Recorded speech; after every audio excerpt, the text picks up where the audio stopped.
but it looks like when you take it out from the mold. Now we have a dial, so let's put it into the oven. My oven.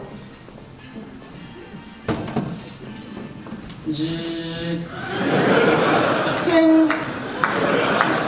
Wow, much smaller.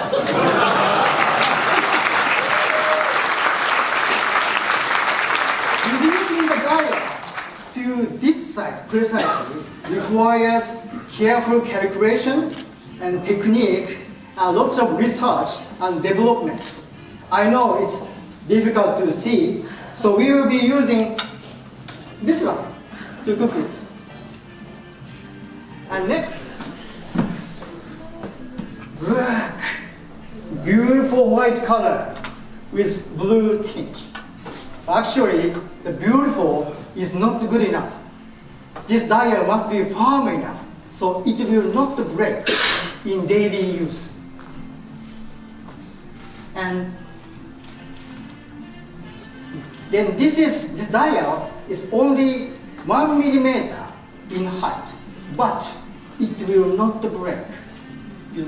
I know you don't believe me, so I will try to break the real one with this hammer.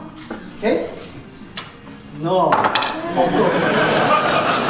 I won't do that, I'm not confident. So,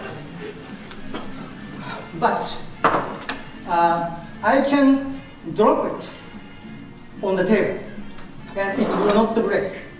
And show you.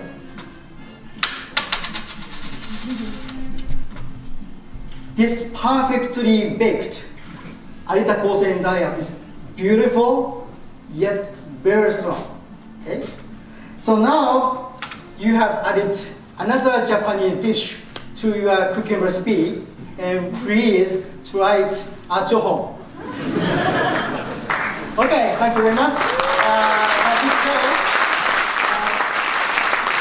Sayonara.